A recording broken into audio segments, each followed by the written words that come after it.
Jajal swara. Jajal swara yo ngene iki. Boleh gak dianjike. Iku suarane nak agak kan ngono sih. Gila sih. Kaya awak. Orang turu ra melek. Gluntung nek sore nek asem. Ora ayu, gak elek. Kenek dingi loro adem. Kenek nggih tombo adem nggih Bu nggih.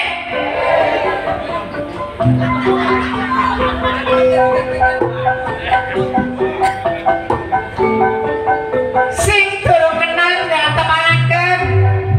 Kula menika jenenge Kasyati saking kutha Surabaya. Ini kulek bengi. Kasyanto. Buatang. Tenan dulur, senajan awet tuwe-tuwe iki ya Mas ya. Ora kalah karo sing nom-nom sing ayu-ayu iki. Lah arek kene iki biyen iki durung tau tuwek kaya aku, tapi aku dadi nom kaya arek ngene iki mau. Tapi ora apa-apa aku biyen iki tulis Aji Sembogo Bunglon. Aji aku ya Sembogo Bunglon kuwi, sapa aku tuh wong dandan karo ayu-ayu iki melok ayu, eling-eling duwe Aji Sembogo Bunglon. Aja wong elek, yo kaya wong elek kabeh. Jejer karo Pak Lurah, bojone Pak Lurah, yo kaya bojone Pak Lurah. Jejer karo bucare, yo kaya bojone Pak Care. Tapi lek jejer karo wong gendeng kaya iku jenenge ilmu Sembogo Bunglon. Aku ora anu, Pak. Tak kok yo. Najan aku bilang ngene, Bu, aku ayu napa elek? Ora krungu aku ya. Pak, Bu, kula niku ayu napa elek? Ora krungu aku. Pisan maneh, kula niku ayu napa elek? Matur suwun. Aku tak ngidung titik-titik jeneng awake dhewe iki. Oh jenenge tandha nudruk lanang maca wedok. Awake dhewe kudu sing terapi karo sing metaati karo sing tremo gajah-gajah wis. Sing tremo gajah-gajah kok pertama kae mau kok Darmo.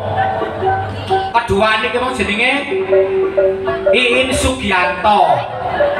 Wis pokoke gak sebut pokoke kabeh anu kuwi iki sing batang iki sing gedhe dhewe iki. Tiba pira iki mau?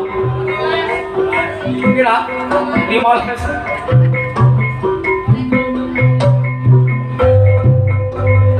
Oh, iki gajah iki yang kan ngidunge kaya anu.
Wes mari.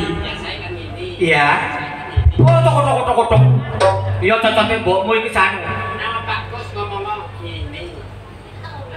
Ngene, Pak. Diolor. Oh, kowe pentil. Oh.